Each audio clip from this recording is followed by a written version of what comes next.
තෙරුවන් සරණයි අයිබෝවන් දහම් පාසල් අවසාන විභාග පන්තියත් එක්ක අද දවසෙත් ඔබ එකතු වෙන්නේ බුදු ධර්මයෙන් සහ පාලි භාෂා පරිචය කියන පොතට අදාළව සාකච්ඡා කරන 10 වෙනි දවස. අද දවසේදී අපි දහම් පාසල් අවසාන විභාගයට ගොඩක් වැදගත් වෙන තොරතුරු කතා කරනවා. භාවනාව හා සම්බන්ධව තියෙන පාඩම තමයි අද දවසේ කතා කරන්නේ. පළවෙනි කොටසේ 6 වෙනි පරිච්ඡේදයේ විදිහට තමයි භාවනා පාඩම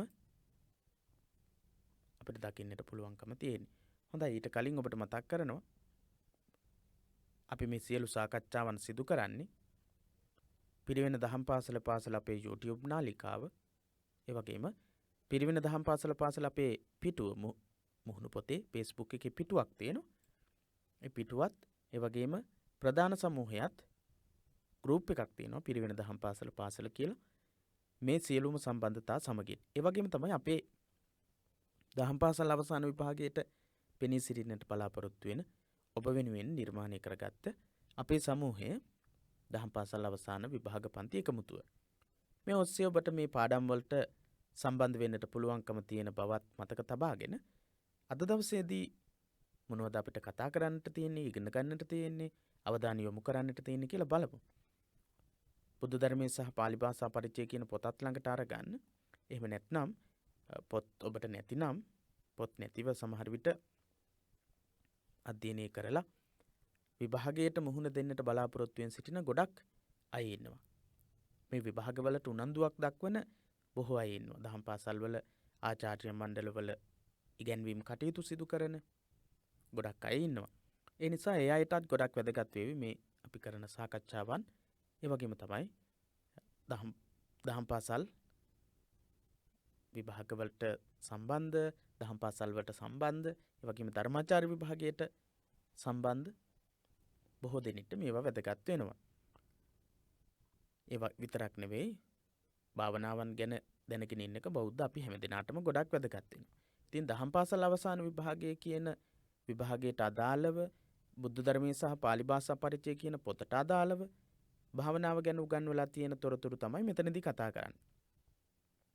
සමත විපස්සනා කියන භාවනා ක්‍රම ගැන අපිට ගොඩක් කතා කරන්න පුළුවන්. හැබැයි වැදගත් වෙන්නේ යම්කිසි මූලාශ්‍රයක්, එහෙම නැත්නම් පෙළ පොතක් තිබෙනවා නම් අන්න ඒ පෙළ පොතට අදාළව තොරතුරු අධ්‍යයනයට යොමු වෙන්නට ඕනේ. එතකොට තමයි මේ විභාගය අපිට හොඳින් සාර්ථකව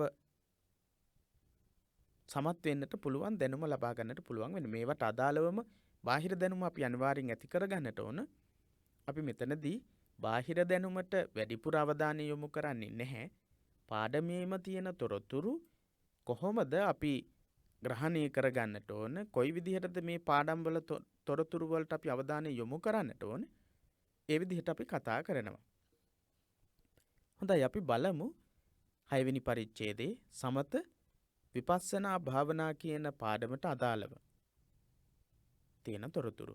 සටහනක් ලියා ගන්නට, කෙටි සටහනක් විදිහට විශේෂ කරුණු ලියා ගන්නට කොලයක් පෑනක් අරගෙන සම්බන්ධ වෙමු. හොඳයි, මිනිස් හිත මොහොතක් පාසා, මිනිස්සුන්ගේ හිත මොහොතක් පාසාම එකම මොහොතක්වත් මෙන්න මේ ලෝභ, ද්වේෂ, මෝහ කියන කෙලෙස් වලින් තොරව තියෙන්නේ නැහැ. හැම මොහොතකම සංසාරික සත්වයෙක් නම් ඔහු නිවන් දැකලා නැත්නම්, කෙලෙස් ප්‍රහීන කරලා නැත්නම් අනිවාර්යයෙන්ම එක්කෝ ලෝභ, එක්කෝ ද්වේෂ, එක්කෝ මෝහ මේ අකුසල සිතුවිලි වලින් තමයි යුක්ත වෙන්නේ. එක්කෝ ලෝභ සිතුවිල්ලක් වෙන්න පුළුවන්. එහෙම නැත්නම් ද්වේෂ සිතුවිල්ලක් වෙන්න පුළුවන්. එහෙම නැත්නම් මෝහ සිතුවිල්ලක් වෙන්න පුළුවන්. මෙන්න මේ කියන අකුසල වලින් යුක්ත වෙන්න පුළුවන්. හැබැයි හැමෝටම ලෝභ, ද්වේෂ, මෝහ කියන මේ අකුසල් විතරක් නෙවෙයි, කුසල මූලියනුත් තියෙනවා. ලෝභකමින් තොර, අලෝභය, ද්වේෂයෙන් තොර, අදෝස, මෝහෙන් තොර, අමෝහ කියන සිතුවිල්ල, කුසල සිතුවිල්ලක් ඇති වෙන්නත් පුළුවන්. අභිධර්මයේදීත් බුද්ධ දේශනා තුලදීත් මේ ත්‍රිවිධාකාර වූ අකුසල මූලයන් ගැන කතා කරලා තියෙනවා. එහෙනම් හැම නිතරම එක්කෝ ලෝභයෙන්, එක්කෝ අලෝභයෙන්, එහෙම නැත්නම් එක්කෝ ද්වේෂයෙන් එක්කෝ අද්වේෂයෙන්. එහෙම නැත්නම් මෝහයෙන් එහෙම නැත්නම් අමෝහයෙන් කියන මේ වගේ යුක්ත වෙන්න පුළුවන්. කුසල මූල අකුසල මූල පදනම් කරගෙන හිත කිලිටි වෙන්නට පුළුවන්, පිරිසිදු වෙන්නට පුළුවන්. නුවණැති පුද්ගලයා කල්යාණ මිත්‍ර ආශ්‍රයද ලබාගෙන ප්‍රථමයෙන් ස්වකීය බාහිර ජීවන රටාව පිරිසිදු කර ගැනීමට උත්සාහ ගනී. නුවණ තියෙන පුද්ගලයෝ, ප්‍රඥාවන්තයෝ, ඥානවන්තයෝ කල්යාණ මිත්‍ර ආශ්‍රය ලබා ගන්නවා. කල්යාණ මිත්‍රයෝ කියලා කියන්නේ සීල සමාධි ප්‍රඥා කියන ගුණයන් තමන්ට වඩා වැඩියෙන් තියෙනවා නම්, එහෙම නැත්නම් තමාට සමානව තියෙනවා නම් අන්න එයා තමයි කල්යාණ මිත්‍රයා කියන්නේ. කල්යාණ මිත්‍රයා කියලා කියන්නේ හොඳ වැඩවලටයි පව් වැඩවලටයි අකුසල කර්ම කරනකොටයි හැමතැනකදීම ළඟ ඉන්න කෙනාට නෙවෙයි. ඒ සඳහා අනුබල දෙන කෙනාට නෙවෙයි. කල්යාණ මිත්‍රයා කියන්නේ සීල සමාධි ප්‍රඥා ආදී ගුණ ධර්මයන් ඇති කර ගැනීමේදී තමන්ට වඩා උසස් තත්වයේ ඒ මිතුරා ඉන්නට ඕනේ. එහෙම නැත්නම් තමාට සමාන කෙනෙක් වෙන්නට ඕන. ඉතින් මේ විදිහට කල්යාණ මිත්‍රයන් ඇසුරු කරලා සීල සමාධි ප්‍රඥා ආදී ගුණ ධර්ම වලට අනුව කටයුතු කරන්නට යොමු වෙනවා වගේම බාහිර ජීවන රටාව පිරිසිදු කර ගන්නවා. බාහිරව තියෙන මොනවද බාහිර ජීවන රටාව කියලා කියන්නේ? කය සහ වචනේ සංවර කර ගැනීමෙන්, හික්මවා ගැනීමෙන් බාහිර සමාජයෙන් පැමිණෙන දුක් ගැහැට ඉවත් කර ගැනීම. එහෙනම් මෙතනදී මේ නොකිය කියන්නේ මොකක්ද? නිර්වාණගාමී මාර්ගයේ පළවෙනි පියවර අනුගමනය කරනවා කියලා. මොකක්ද? සීලය. කය වචනේ සංවර කර ගැනීමෙන්, හික්මවා ගැනීමෙන් කියලා කියන්නේ සීලය. කාය වාචානං සමෝදානං සීලං. කය සහ වචනේ දෙක පුද්ගලයා සංවර කර ගන්නවා කල්යාණ මිත්‍රයන් ඇසුරු කරලා. කය වචනේ දෙක සංවර කර ගන්නවා කියන්නේ කයෙන් සිද්ධ වෙන ප්‍රාණඝාතය, සොරකම් කිරීම, කාමෙහි වරදව හැසිරීම කියන වැරදි තුනෙන් දුරු වෙන එක. කේලම් කීම, හිස් වචන කීම, බොරු කීම, පරුස වචන කීම කියන වචනයෙන් සිද්ධ වෙන අකුසල කර්ම හතරෙන් දුරු වීම. කියන දස අකුසල වලින් කයෙන් සහ වචනයෙන් සිද්ධ වෙන අකුසලයන්ගෙන් දුරු වෙන එකට කියනවා සීල සංවරය කියලා. එහෙනම් සීල සංවරය ඇති කරගත්තම තමයි අපි බාහිර සමාජයේ හොඳ අය බවට පත් වෙන්නේ. සමාජයෙන් පැමිණෙන දුක් ගැහැට, කරදර, පීඩාවන් අඩු වෙන්නේ අපේ කයයි වචනයයි දෙක සංවර කරගත්තම. කයයි වචනයයි දෙක සංවර කරගන්නවා කියන්නේ අපි සිල්වත් වෙනවා කියන එක. ආශ්‍රිත සමාජය තුළ ප්‍රියජනක බවට පත් වෙනවා.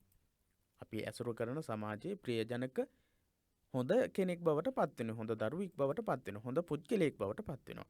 හෙතම තවදුරටත් ඉදිරියටද පියවරක් තබා සිත හික්මවා ගැනීමටද ක්‍රියා කරයි. ඊළඟ පියවර නිවන් මාර්ගයේ, නිර්වාණගාමී මාර්ගයේ මම ඔබට මතක් කරනවා.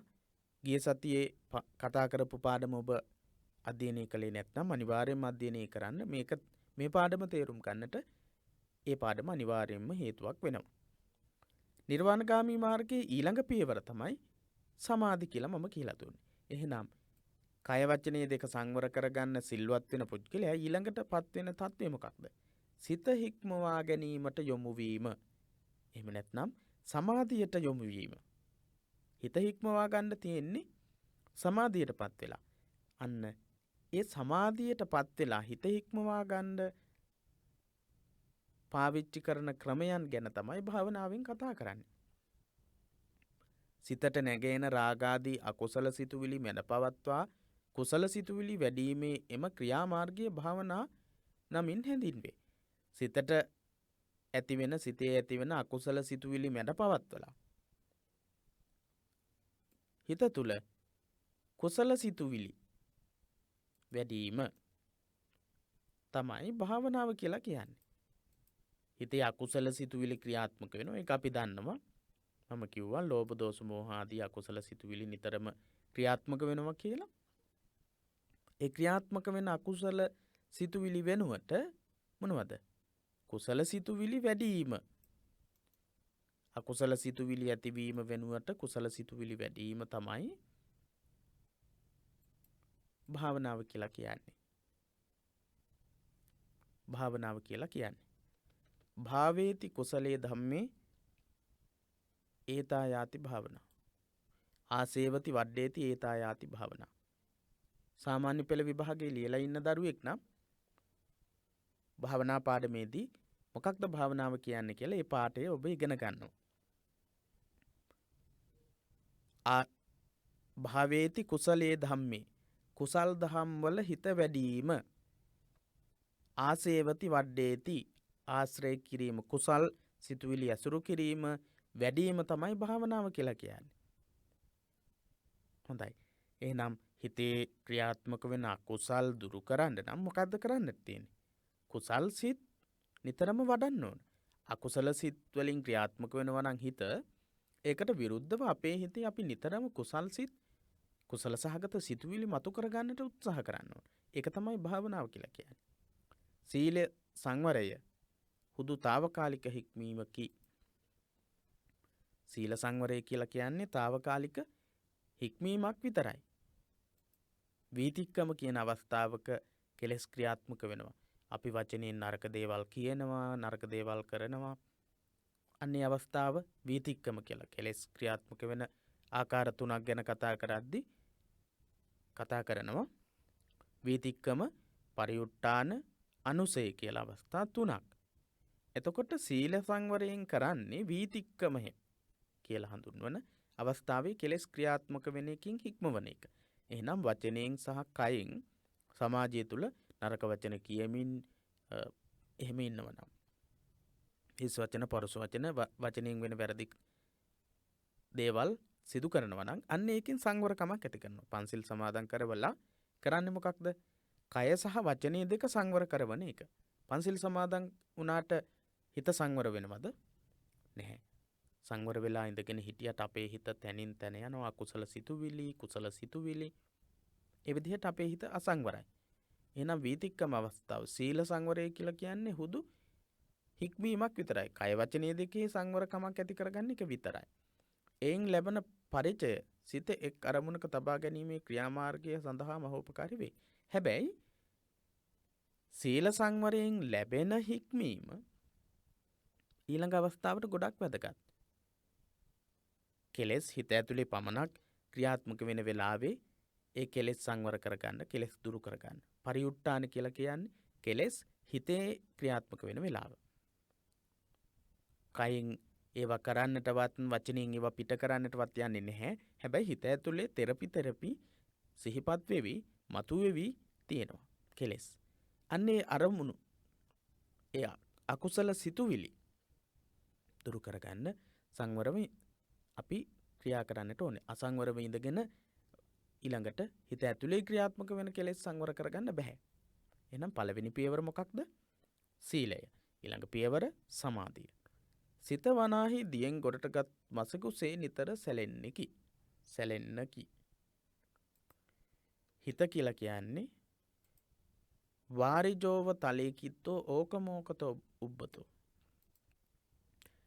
වතුරේ හිටපු මාළුවෙක් ගොඩට අරන් ගොඩබිම තිබ්බට පස්සේ ඕකමෝකතෝ උබ්බතෝ එහෙ මෙහෙ දඟලනවා වගේ අපේ හිතත් අසංවරයි. දූරංගමං ඒකචරං අසරීරං ගුහාසයන්. දුර ගමන් යනවා අසරීරං සිතට ශරීරයක් නැහැ. හිතට ඕන තැනක ගමන් කරන්න පුළුවන්. යේ චිත්තං සංයමෙච්ඡanti. ශරීරයේ නැමැති ගුහාවේ තමයි වෙසෙන්නේ. ඒ වගේම යේ චිත්තං සංයමෙච්ඡanti. යම් කිසි කෙනෙක් හිත දමනය කරගන්නවා නම් මොක්කන්ති මාර බන්ධන. ඔහු මාර බන්ධනයෙන් මිදෙනවා කියලා කියන්නේ මාර බන්ධනයට අහු වෙන්නේ කෙලෙස් වලින් ඉන්නකොට. දුර ගමන් යන තනිව හැසිරෙන අකුසල සිතිවිලි වලට ගමන් කරන අපේ හිත සංවර කරගත්තම මාර බන්ධනයෙන් මිදෙන්නට පුළුවන් කියන අදහස. සිත වනාහි දියෙන් ගොඩටගත් මසකුසේ නිතර සැලෙන එකක් කියලත් මේ පාඩමේදී කියනවා. හොඳයි, ඒ අරමුණක නොනැවතී විසිර පවතින්නකි. ඒ අරමුණක නෙමෙයි තියෙන්නේ. හිතයි විවිධ අරමුණු වලට මොහොතක් පාසා වෙන වෙන අරමුණු වලට අපේ හිත ගමන් කරනවා. බුද්ධි සම්පන්න පුද්ගලයා ජීවිතයේ වටපිටාව හා අත්දැකීම් මාර්ගයෙන් සිය සිත දෙස හැරී බැලීමට උත්සුක වෙයි. බුද්ධිමත් කෙනා මොකද කරන්නේ? හිතට එන දැනෙන හිතන කල්පනා වෙන සිතුවිලි වලට ඒ විදිහටම ක්‍රියාත්මක වෙන්න ඉඩ දෙනවද? නැහැ. එහෙම කරනවා නම් ඔහු බුද්ධිමත් කෙනෙක් නෙවෙයි. ඔහු හොඳ කෙනෙක් නෙවෙයි. ඥානවන්ත කෙනෙක් නෙවෙයි. ඒ කියන්නේ තමන්ගේ හිතට ඕන දේවල් කරන්න දෙන එක. එහෙම හිතට ඕන දේවල් කරන්න දුන්නොත් ඔහු හොඳ දේවලුත් කියයි, නරක දේවලුත් කියයි. හොඳ දේවලුත් කරයි, නරක දේවලුත් කරයි. එහෙනම් බුද්ධි සම්පන්න කෙනා, බුද්ධිමත් කෙනා මොකද කරන්නේ? ජීවිතයේ වටපිටාව බලනවා. ජීවිතයේ වටපිටාවේදී අපිට කටක් තිබුණාට අපිට ඕන තරම් වචන කියන්න පුළුවන් වුණාට පුළුවන් ද එහෙම කියන්න? එහෙම කියන්න බෑ. එහෙනම් ඒ වටපිටාව ගැන බලලා අපිට අපේ සංවරය ඇති කරගන්න වෙනවා. වචනේ අපේ කයින් සංවරය ඇති කරගන්න වෙනවා. ඊට අමතරව අපි අත්දැකීම් ලබාගෙන අත්දැකීම් මාර්ගයෙන් අපේ වචනය අපේ කය සංවර කරගන්නට ඕන. බුද්ධිමත් කෙනා මේ විදිහට සංවර වෙන්නට යොමු වෙනවා. හොඳයි. ඊළඟට මොකක්ද කියන්නේ? එමගින් සිත එක් අරමුණකට නංවා ගැනීමෙන් කුසල් සිත්හි රඳවා තැබීමට තැබීම සමාධි නාමයෙන් ගැනේ. ඒ විදිහට හිත එක් අරමුණකට නගාගෙන කුසල් සිත්හි රඳවා තබා ගැනීමට කියනවා සමාධි කියලා. යටින් කියනවා කුසල චිත්ත ඒකාග්‍රතා සමාධි. එය සීල සංවරය තුළින් පිහිටුවන මූලික පදනම් මත රැඳවිය යුතු හේයින් කුසල සිත්හි ඒකාග්‍රතාව සමාධියයි කියනු ලැබේ. කුසල සිතක් තුළ ඇති කරගන්න ඒකාග්‍රතාවයට කියනවා මොකක්ද? කුසල චිත්ත ඒකාග්‍රතා සමාධි. සමේතීති සමතෝ කියලාත් කියනවා. සමේතීති සමතෝ. හිත සමතයකට පත් කර ගැනීම, හිතේ ක්‍රියාත්මක වෙන අකුසල ධර්මයන් සමතයකට පත් කිරීම, යම්කිසි හික්මවීමකට පත් කර ගැනීම, යම්කිසි පාලනයක් කර ගැනීම, අන්න ඒකට තමයි කියන්නේ සමාධිය කියලා. එහෙනම් ඔබට දැන් තේරෙන්නට ඕන මොකක්ද මේ අපි සමාධි භාවනාව විදිහට කතා කරන්නට සූදානම් වෙන්නේ කියලා. අකුසල් తాවකාලිකව හිතින් නිවත් කරලා తాවකාලිකව හිතේ යහපත් සිතුවිලි පවත්වා ගනිමින් යහපත් අරමුණු වල යහපත් කුසල සිතුවිලි වල හිත යෙදවීම සම්බන්ධව තියෙන තොරතුරු තමයි කතා කරන්නට සූදානම් වෙන්නේ සමාධි භාවනාව යටතේ, සමත භාවනාව යටතේ. ඊට අමතරව අපි ඊළඟ කොටසේදී කතා කරනවා විදර්ශනා භාවනාව ගැන. මේ පාඩමේම කොටස් දෙකකට තමයි පාඩම සාකච්ඡා කරන්නට බලාපොරොත්තු වෙන්නේ. අද දවසේදී මූලික කොටස විතරයි සාකච්ඡා කරන්නේ. සමත භාවනාව සම්බන්ධව කතා කරනවා. අපි පුළුවන් තරම් සාකච්ඡා කරන්නට බලමු. විදර්ශනා භාවනාව ඊළඟ දවසේ තමයි කතා කරන්නේ. බාහිර හා ආධ්‍යාත්මික ලෝකයේ අරමුණු කොටගෙන සිත දෙස බැලීම නම් වන මේ භාවනාව සමත විපස්සනා යනුවෙන් දෙවදෑරුම් කොට දැක්වේ. බාහිර හා ආධ්‍යාත්මික ලෝකයේ අරමුණු කොටගෙන සිත දෙස බැලීම. බාහිර ලෝකයයි ආධ්‍යාත්මික ලෝකයයි අරමුණු කොටගෙන හිත දෙස බලන එකට කියනවා සමත විපස්සනා කියලා. මොකද්ද මේ කියන්නේ? බාහිර ආධ්‍යාත්මික ලෝකයේ අරමුණු කරගෙන. බාහිර ලෝකයක් තියෙනවා. අපිට පරිබාහිරව යාළු හිත මිත්‍රාදීන් සමාජය, අපි ජීවත් වෙන සමාජයේ ඉන්නවා. අන්නේ අයත් ඊට පස්සේ ආධ්‍යාත්මිකව අපි තුල ක්‍රියාත්මක වෙන. අපේ හිත තුල ක්‍රියාත්මක වෙන කුසල අකුසලයන් තියෙනවා. ඒ වගේම ලෝකයක් තියෙනවා. අන්නේ ගැන බලන එකට කියනවා සමත සහ විපස්සනා භාවනා කියලා. අපි විදර්ශනා භාවනාව කියන්නේ මොකක්ද කියලා ඊළඟ කොටසේදී කතා කරමු. විමුක්තිකාමී මාර්ගයේහි දෙවන පියවර වන සමාධිය සමතය මාර්ගයෙන් ලබා ගන්නා අතර නිර්වාණගාමී එහෙම නැත්නම් විමුක්තිගාමී මාර්ගයේ දෙවනි පියවර තමයි අපි ගිය සතියේ කතා කළා. මොකක්ද? දෙවනි පියවර සමාධි සමත භාවනාව. බෞද්ධ භාවනා ක්‍රමයෙන්ම සාක්ෂාත් කටයුතු ප්‍රඥාව බෝධයේ විපස්සනා මගින් ලබාගත යුත්තේ වෙයි. බෞද්ධ භාවනා ක්‍රමයෙන්ම සාක්ෂාත් කරගත යුතු විපස්සනාව. බෞද්ධ භාවනා ක්‍රමයක් තමයි විපස්සනා විදර්ශනා භාවනාව. වෙනත් භාවනා ක්‍රමවල විපස්සනා භාවනාව නැහැ. සමත භාවනාව පමණයි තිබිලා තියෙන්නේ. බෞද්ධ භාවනා ක්‍රමයක් විදිහට තමයි විපස්සනා භාවනාව යෙදෙන්නේ. හොඳයි. පුද්ගලයාගේ සිත නිරන්තරයෙන් කාමච්ඡන්ද ආදී නීවරණ ධර්මයන්ගෙන් ආවරණය වී තිබේ. පුද්ගලයාගේ හිත නිතරම අන්න ආවරණය වෙලා තියෙන ආවරණ පහක් ගැන කියනවා. සාමාන්‍ය පෙළ විභාගයේදී භාවනා පාඩමේදී මේ ගැන කියලා තියෙනවා. පංච නීවරණ ධර්ම ගැන පාඩම් දෙකකදීම සාකච්ඡා කරලා තියෙනවා. ලස්සන උපමාත් එක්ක මේ පාඩම ගැන කතා කරලා තියෙනවා. ඒ නිසා සමහර විට දහම් පාසල අවසාන විභාගයට මුහුණ දෙන්න බලාපොරොත්තු වෙන බොහෝ අය, ගොඩක් අය සාමාන්‍ය පෙළ විභාගයට මුහුණ දුන්නු අය, සාමාන්‍ය පෙළ විභාගේ ලියපු අය. ඒ නිසා මේවත් වැදගත් වෙයි. ඒ පාඩම් වල තොරතුරුත් මේ පාඩමට වැදගත් වෙයි. නීවරණ, නිවන් මාර්ගයේ වහන ධර්මයන් පහක් තියෙනවා. එම ආවරණ ශක්තිය යටපත් කර දමා, ඒ ආවරණ ශක්තිය යටපත් කරලා සංසිඳවාලීම සමත නමින් හැඳින්වේ. සමත කියන්නේ මොකක්ද?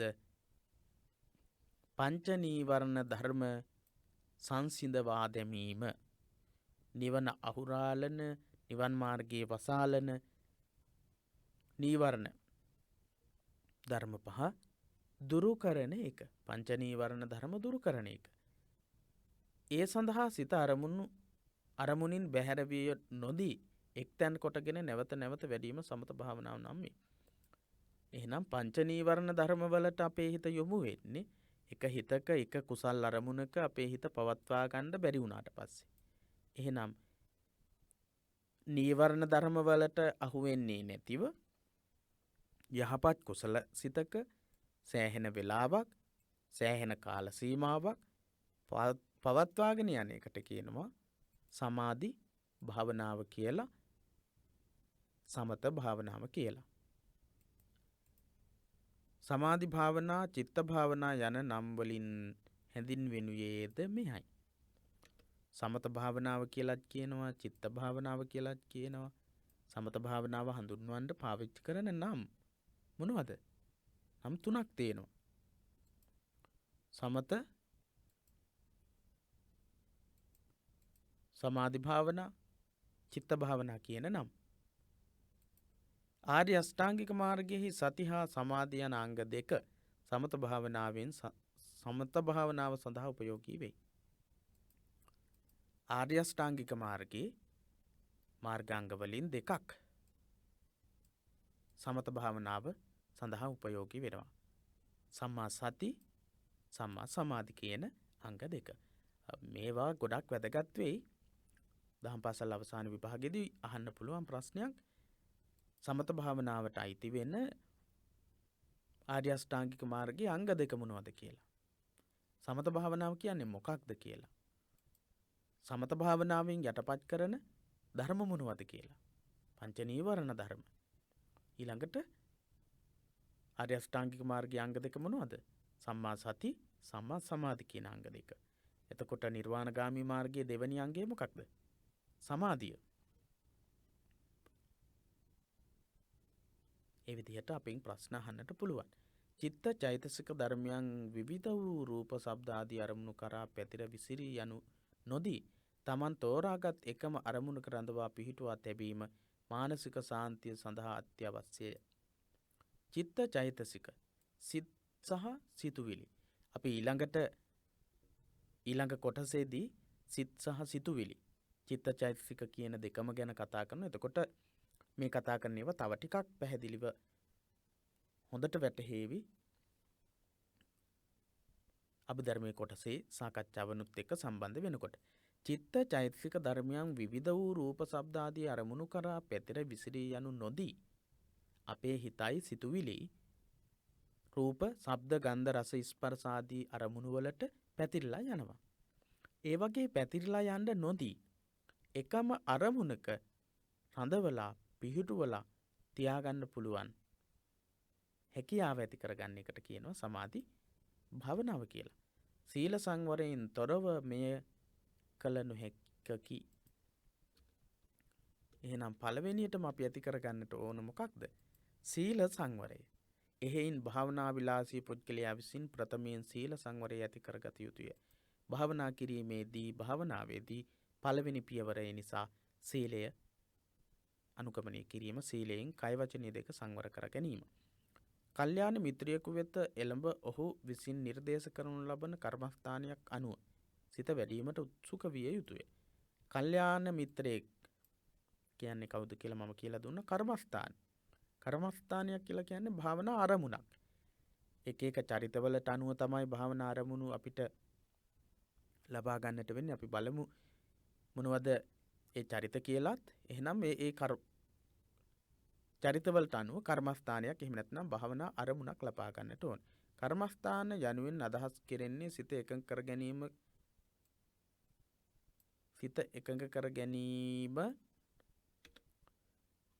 සඳහා උපයෝගී කරගන්න අරමුණයි. භාවනා අරමුණ කර්මස්ථානය කියලා කියන්නේ.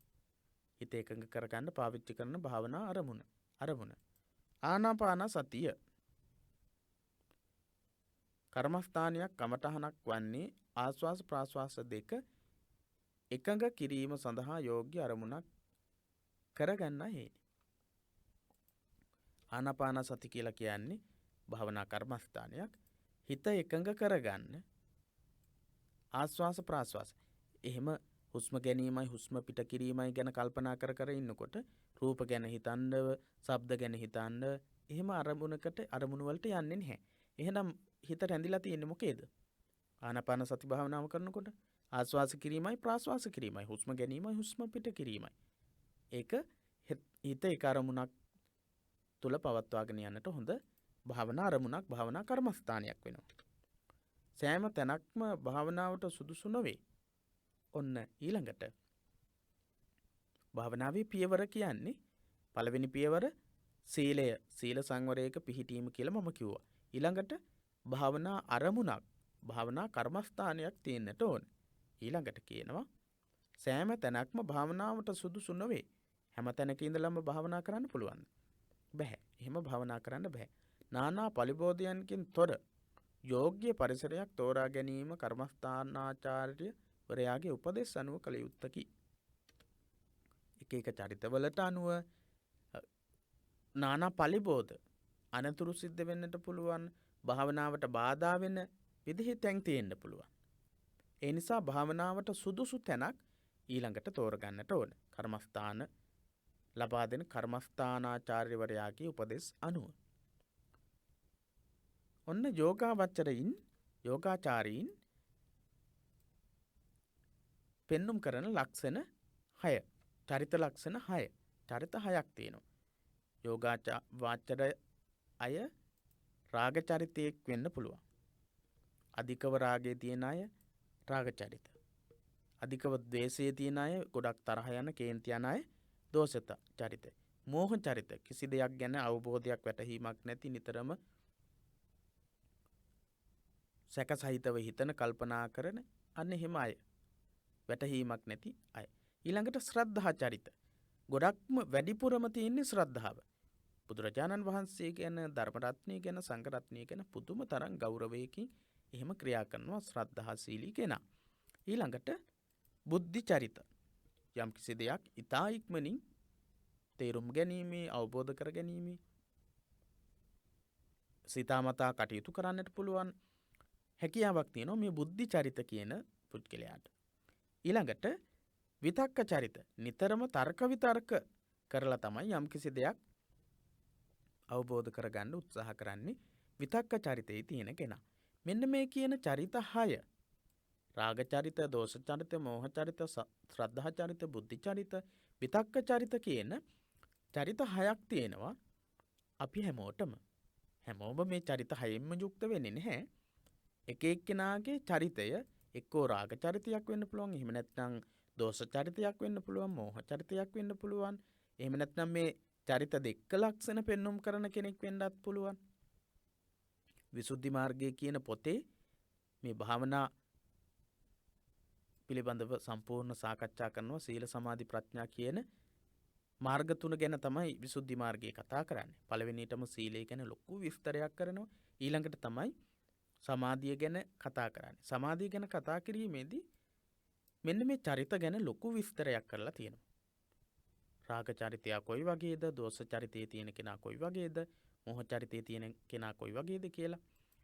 ඔබේ ආහාර පාන ඔබ අඳින්න පළඳින්න කැමති දේවල් ඒවත් එක්ක ඔබේ චරිතයත් තෝරගන්නට පුළුවන්. රාග චරිතයක්ද, දෝෂ චරිතයක්ද, මෝහ චරිතයක්ද කියලා. විසුද්ධි මාර්ගයේ පොත කියවුවොත් පුළුවන් නම් පුස්තකාලයකට ගියපු වෙලාවක බලන්න විසුද්ධි මාර්ගයේ කියන පොත තියෙනවද කියලා. බලලා මෙන්න මේ චරිත ගැන තියෙන විස්තරය විසුද්ධි මාර්ගයෙන් ඔබට කියව ගන්නට පුළුවන්. යන චරිතයන්ගෙන් කවරක් බහුල කොට ඇද්දැයි විමසා එයට ගැළපෙන කමටහන් හා පරිසරයක් හඳුන්වා දී භාවනා කිරීමට අවශ්‍ය උපදෙස් ලබා දීම කල්යාණ මිත්‍රයාගේ යුතුයකම වන්නේ. එහෙනම් සමත භාවනාව සිද්ධ කරන කෙනාට ඒ චරිතයට ගැළපෙන තැනක් ලබා දෙන්නට ඕන. රාගික චරිතයක් නම් තියෙන්නේ රාග නිස්ෘත දේවල් ඇති වෙන විදිහේ තැනකට ඔහුව යොමු කළොත් ඒ රාග නිස්ෘත ප්‍රත්‍යයන් ශරීරය තුළ බහුල වෙන්න පුළුවන්. ඒ වගේම ඒ පිළිබඳව තමන්ගේ හිත වික්ෂිප්ත භාවයට පත් වෙන්න පුළුවන්. දේශ චරිතයට ගැලපෙන්නේ මෛත්‍රී සහගත කර්මස්ථාන. මෙත්තා භාවනා, මෛත්‍රී භාවනා වගේ දේවල්. මෝහ චරිතයට ආලෝක කසිනේ වගේ දේවල් ලබා දෙන්නට පුළුවන්කම තියෙනවා. ඒ වගේම ශ්‍රද්ධා චරිතයට බුද්ධානුස්සති, ධම්මානුස්සති වගේ අනුස්සති භාවනා ලබා දෙන්නට පුළුවන්. ඔය විදිහට එක එක චරිතයට අනුව කර්මස්ථාන ලබා දිය යුතුයි කියලා තමයි සඳහන් කරන්නේ ඒ චරිතයට ගැලපෙන විදිහට.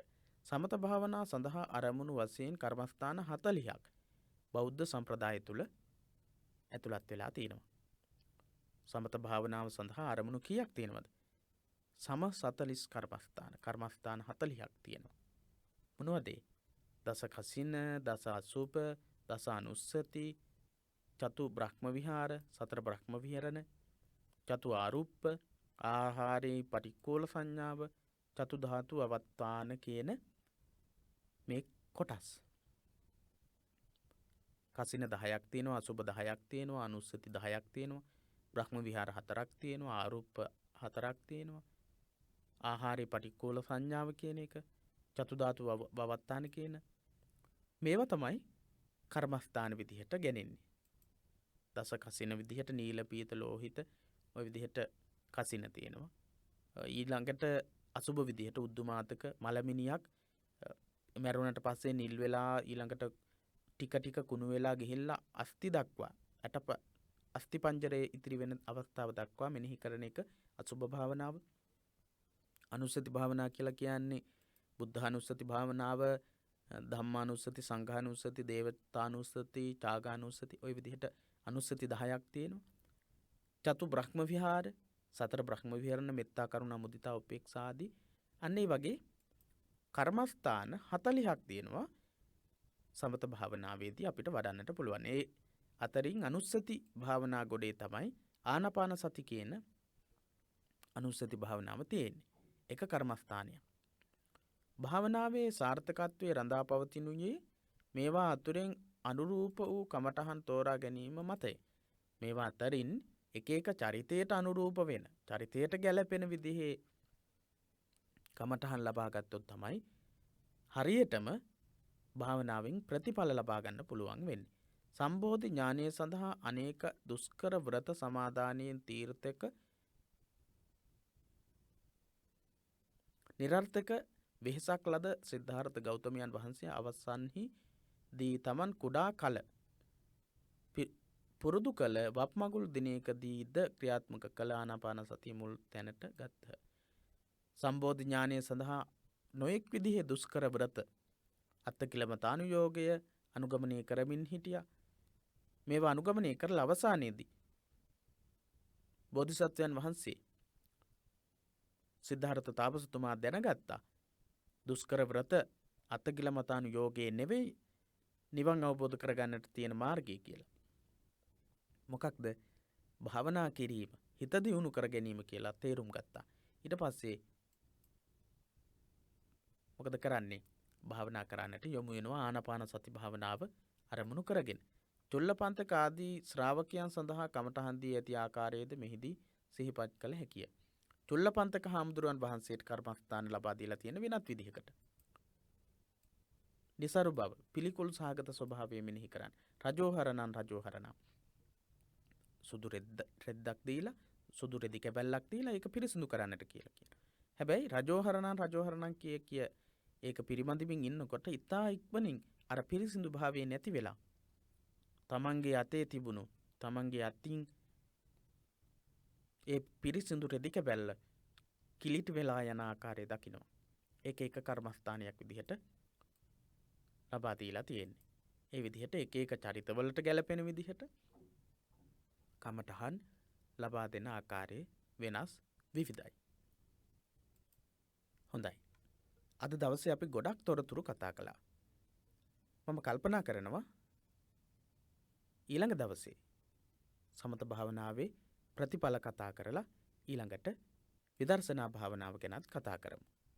සමත භාවනාවේ ප්‍රතිඵල කියන කොටසේ මතක තබා ගන්න ඕන ගොඩක් දේවල් තියෙනවා.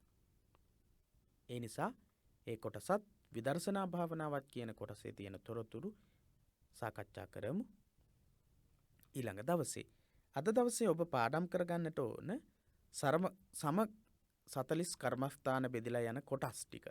දස කසින, දස අසුබ, දස අනුස්සති මෙන්න මේ කියන කොටස්.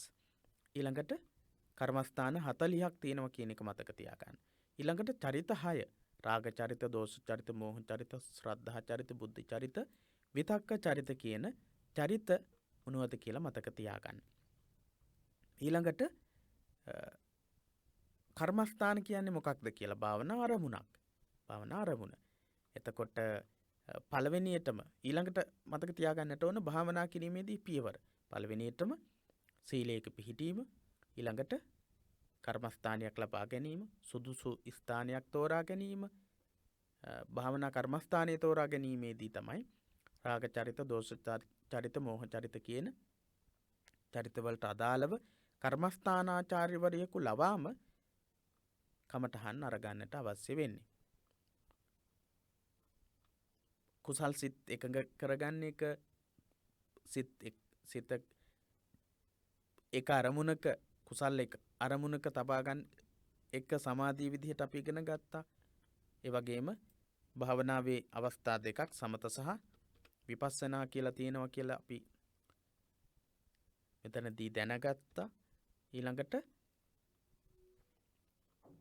භාවනාව හා සම්බන්ධ වීමේදී කය වචනේ දෙක සංවර කර ගැනීම නම් වූ සීලය තමයි ප්‍රධාන අංගයේ විදිහට කතා කළා. ඊළඟට මුලින්ම අපි කතා කළේ අපේ හිතේ ක්‍රියාත්මක වෙන අකුසල ධර්මයන් මොනවද කියලා. ඒ විදිහේ වැදගත් වෙන තොරතුරු ගොඩක් අපි අද දවසේ කතා කළා. හොඳයි. ඊළඟ දවසේ මේ පාඩමේ ඉතිරි කොටස සම්පූර්ණයෙන්ම සාකච්ඡා කරන්නට බලාපොරොත්තු වෙනවා, අදහස් කරනවා. හෙට දවසේදී අපි කතා කරන්නට අදහස් කරන්නේ බලාපොරොත්තු වෙන්නේ ශාසන ඉතිහාසයේ පොතට අදාළ තොරතුරු. ඒ පාඩමේදීත් හෙට දවසේ හමු වීමේ බලාපොරොත්තුවෙන් අද දවසේ පාඩමෙන් සමුගන්නවා. පිරිවෙන දහම් පාසල අපේ සියලු සම්බන්ධතා සමගින් ඔබට තෙරුවන් සරණ ප්‍රාර්ථනා කරමින්